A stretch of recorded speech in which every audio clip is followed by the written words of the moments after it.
What's up, guys, and welcome back. Country Boy here, bringing you another Smite-tastic video today. Now, if you're watching this video right now, you probably want to learn how to build Raijin, or basically just some tips on how to play him. Now, Raijin, in my opinion, is probably one of the harder mages to play, not because his abilities are hard to hit. They're relatively easy to hit.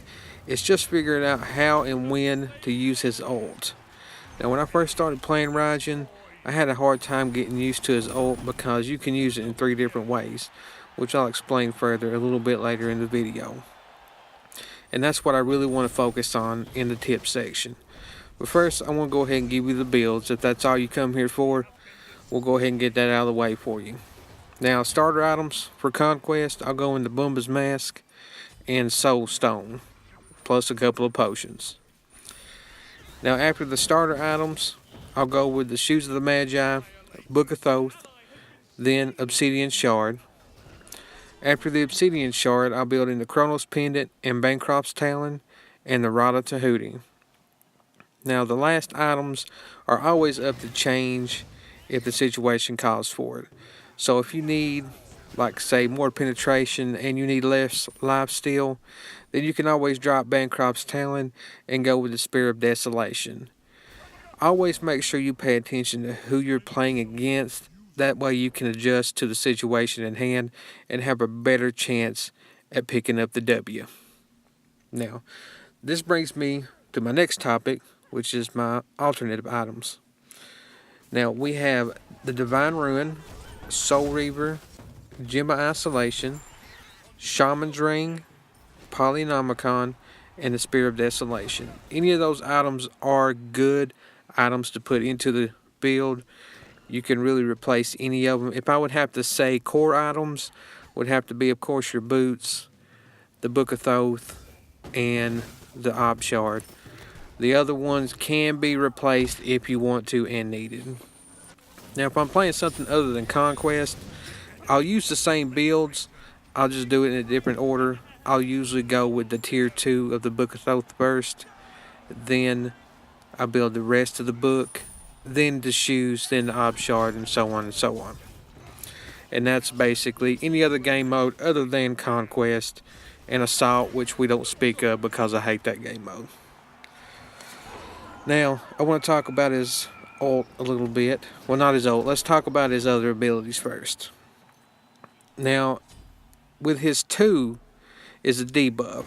It slows and reveals the enemies. So basically, what you want to do is to try to hit an enemy god or a minion with your 2. Now, once he's on a target, if you hit them with an ability, he doubles the slow and does damage for 2.5 seconds.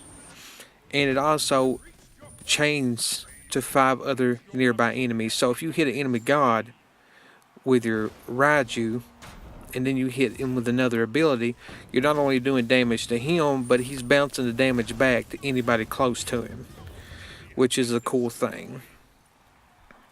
Now, that's basically with his 1 and 2. His 3rd ability is his leap, and it is a damage leap. So if you don't get the kill with the 1 and 2 combo, you can always jump in with your 3 to try to pick up the kill there.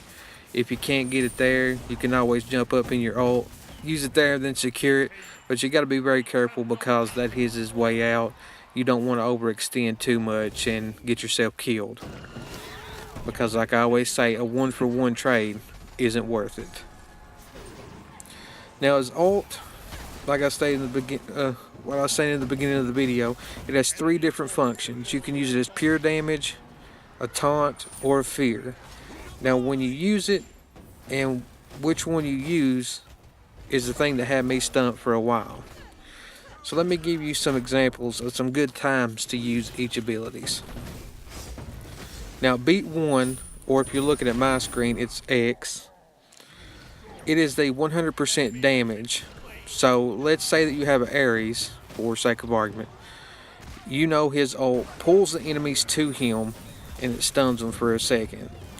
So if you see your Ares going up into his ult, you can go up into yours and then use the 100% damage to do as much damage as you possibly can, because they're sitting still and they're a lot easier targets to hit with just pure damage other than the others. Now beat 2, or A on my screen, is the taunt with 30% damage.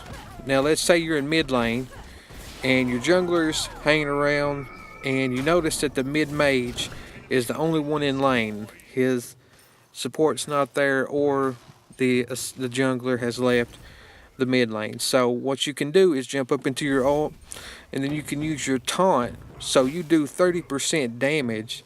You also bring the mage towards you, where your assassin can essentially get an easy pick or gank, and it'll put a kill on the board.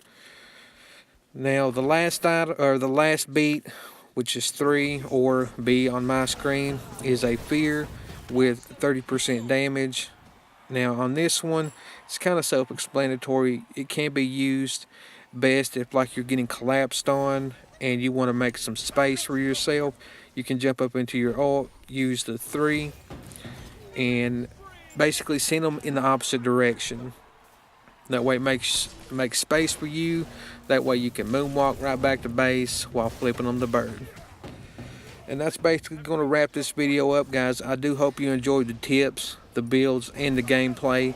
If you did, make sure you hit that like button for me, and leave me a comment if you have any tips that you want to put in on this guide, because I appreciate any and all help that I can get.